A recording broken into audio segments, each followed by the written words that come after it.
Let's talk about bladder health. Emptying the bladder regularly is part of a healthy kidney function. Regulating urination requires adequate and consistent hydration, properly functioning pelvic floor, and good toileting habits. Few of the most common bladder problems are urinary urgency, frequency, and incontinence, aka leakage. And in order to optimize bladder function, it is important to understand what is considered normal for the urinary system. Here is a chart about bladder norms.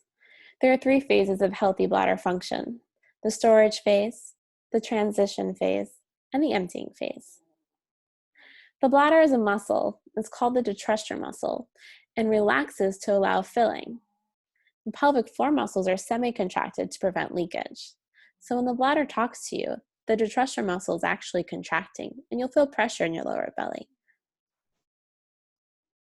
So the bladder stretches as it fills, which sends several signals to the brain. The first signal is for the first sensation to void. This is when your bladder is 40% full, about 5 to 7 ounces. The bladder initially stretches to accommodate urine, and sphincters reflexively keep the urethra closed. So anytime you get the first signal to pee and you start rushing to the toilet, you're training your bladder to not have to fill at all. The second signal is the first desire to void. This is when your bladder is about 75% full, or 6 to 10 ounces of fluid. The pelvic floor muscles contract voluntarily to inhibit the detrusor until it is time to void. And then the third signal, this is the strong desire to void. This is when your bladder is more than 75% full, or about 11 to 18 ounces of fluid. The brain perceives this as a strong urge to void. And then there's emptying. The bladder, which is the detrusor muscle, contracts to push the urine out, and the pelvic floor muscles relax to allow emptying. Some volumes. The maximum bladder capacity is between 15 to 19 ounces, depending on the person and how well they've trained their bladder to expand. Normal output per void is between 10 to 15 ounces. And post-void residual, this is less than 1.6 ounces. And what the post-void residual means is that your bladder will never be completely empty. There will always be some fluid left in your bladder. Voiding patterns. 5 to 8 times per day, or every 3 to 4 hours, is the number of times you should be voiding per day. At night, 0 to 1 time at night, depending on the person, usually on age. If you're over 70, we allow you 1 time at night. And then 8 to 10 seconds per void is a steady stream. This last point on here, I like to really highlight: adequate water intake, or about 70 ounces per day, or half of your body weight equals number of ounces per day. You want to stay hydrated. A lot of my patients come in and say, the more water I drink, the more I have to pee. And then I have to tell them it does take 4 to 6 hours to digest water. Your water is going to be hydrating all the cells in your body and going to all your organs. It doesn't go straight to your bladder. Drinking water does stimulate digestion, and sometimes we get confused about what the signals our body's giving us. But the bladder is just a muscle. And the more toxins in your bladder and the less water, the more irritated your bladder will be. So your bladder will talk to you more. So it's your job to dilute the bladder with more water. Good habits to maintain bladder health. The do's and the don'ts. Do maintain good fluid intake throughout the day. Space it out and stop 2 hours before bed. Limit bladder irritants. We'll go over those on the next slide. Avoid, minimize constipation. So you want to keep the poop flowing.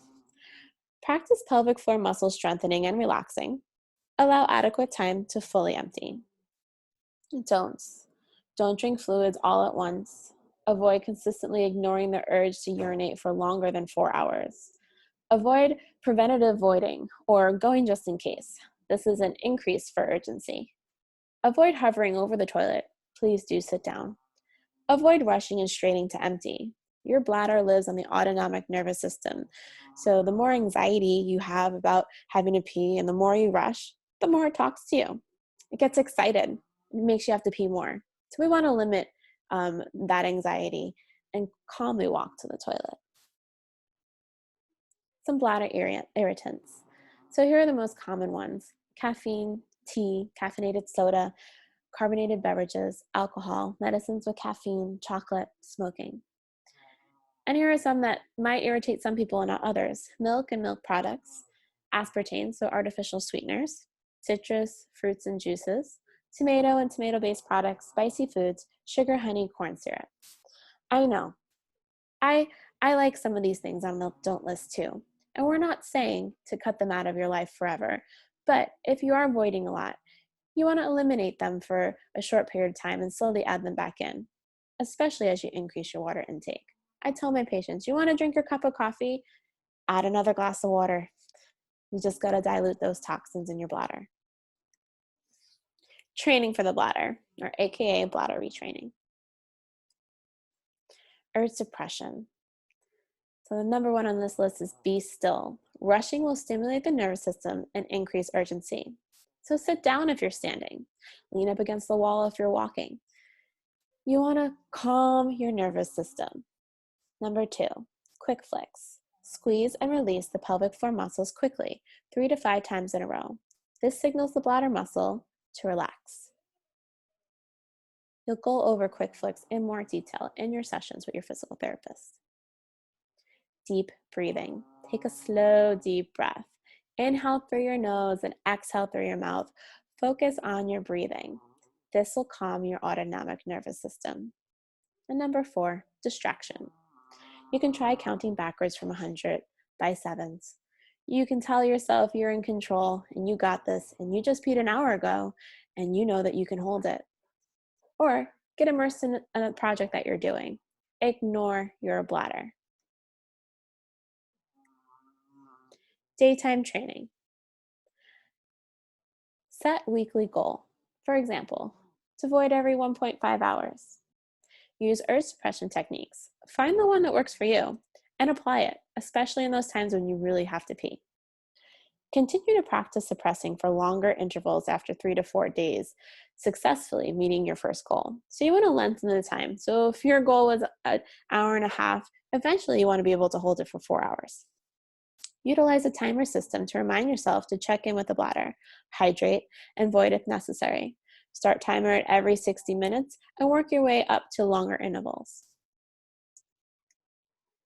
Nighttime training. Set a goal for the week. So you want to only wake up 1 time a night. Stop drinking 2 hours prior to bedtime. Use urge suppression techniques at the first sensation. Turn sides or change positions to reset or stretch bladder. And utilize breathing exercises to distract yourself and fall back to sleep. By all means, if you can't fall back to sleep, please get up and go to the bathroom.